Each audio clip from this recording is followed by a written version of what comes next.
kuziharibu kazi zote za kishetani ndani kwa jina la Yesu Kristo. Jini ambaye ulikuwa umemfanya mateka baba huyu, mama huyu, mtoto huyu, na kuagiza kwa nguvu ya moto lao, kwa mamlaka nguvu ya damu ya mwanakondoo aliye hai, ninaachilia nguvu ya moto ipite tangu sahihi kwa jina la Yesu. Nguvu ya moto ikaachilie fahamu, ikaachilie akili, ikaachilie fikra zao, ikaachilie mioyo yao kwa damu ya Yesu Kristo. Kila mipaka waliokuwa wamewekewa ulimwengu wa roho, mipaka ya imani, mipaka ya baraka, mipaka ya afya, mipaka ya amani, ninaivunja hiyo mipaka ya kishetani kwenye ulimwengu wa roho kwa jina la Yesu. Naisambaratisha kila utendaji wa giza uliokuwa umesimama, wamewekewa mipaka, wamefungwa vifungo ambavyo vilikuwa vinawazuia kupiga hatua ya kwenda mbele, na vivunja enyi vifungo vya kishetani, enyi vifungo vya kizuizi, enyi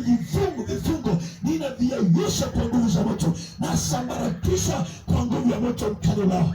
Aliyekuwa dhaifu wa mwili, aliyekuwa kikesho na magonjwa, aliyekuwa kisumbuliwa na nguvu za giza, na tangaza kila pepo utakayemgusa awe yote kati ya hawa, agiza radi ya moto juu yako.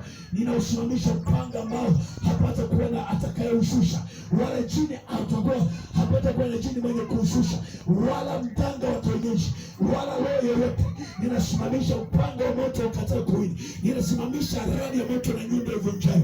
Ninaiachilia isimame kama mlinzi juu ya wakubwa na wadogo waliokugeukia Yesu Kristo, kwa jina la Yesu Kristo, kwa damu ya Yesu Kristo, kwa nguvu ya moto mkali wao. Natangaza Kristo umekuwa Bwana, umekuwa Bwana, umekuwa Bwana, umekuwa Bwana. Naomba msogeze mtoto huyo hapa, huyo msogeze.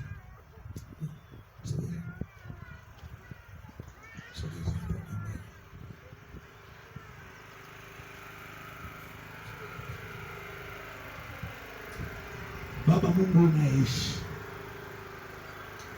kwa uwezo wa nguvu utendayo kazi kwa damu ya Yesu, huyu ni mtumishi wako.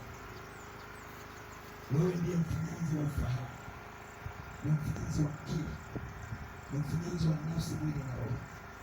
Ndivyo Mungu wa uweza na mamlaka yote. Yeyote aliyekuwa amemfanya kuwa kiti